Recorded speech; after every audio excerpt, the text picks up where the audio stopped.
नमस्कार जुले। आज हमारे आमरण 35 दिन के अनशन का तीसरा दिन है।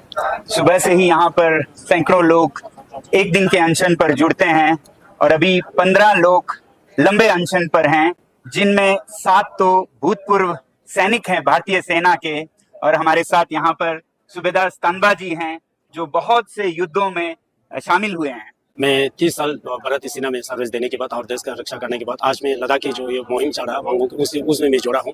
और साथ ही साथ इस 30 साल के मेरे सर्विस के दौरान मैं पाकिस्तान बॉर्डर में जैसे बटालिक में जैसे 99 का ऑपरेशन विजय हुआ, उसमें मुझे हिस्सा लेने का मौका मिला। इसी तरीके से 2019 में जो गलवान का ऑपरेशन हुआ तो उसमें मुझे मौका मिला वहाँ पर सेवा देने के लिए चाइनीज बॉर्डर में। तो ऐसे हमारे वीर सैनिकों ने सहभागिता जताई है इस मुहिम में।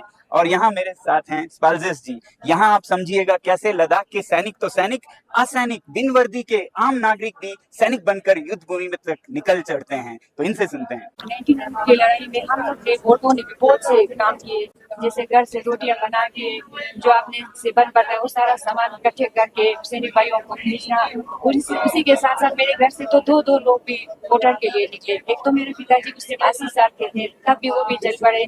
फिर उसके बाद मेरे हस्बैंड भी गए उस टाइम। इस तरह हमने भी काफी पार्टिसिपेट किया उससे। तो ऐसे लद्दाख के आम नागरिक भी बिन वर्दी के, बिन तनख्वाह के, इनके जैसे युद्ध भूमि में मदद करने पहुंचती रही है भारतीय सेना की। और ये सब जो युद्ध हमने जीता है, इनके पीछे लद्दाख के नागरिकों का बहुत बड़ा हाथ है।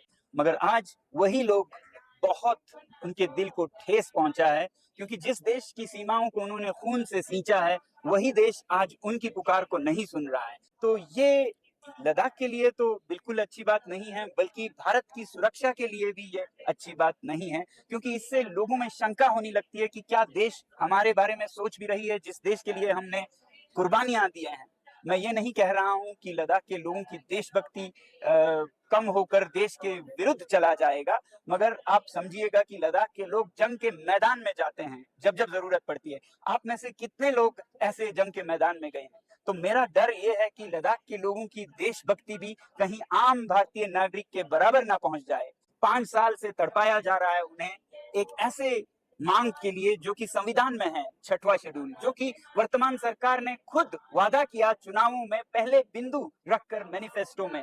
और आज हम कितने हजारों किलोमीटर, कितने दिनों अनशन पर भूखे रहकर इसी आवाज को देश तक और देश के नेताओं तक पहुंचाए हैं। आज बस इतना ही। जिले और जय हिंद।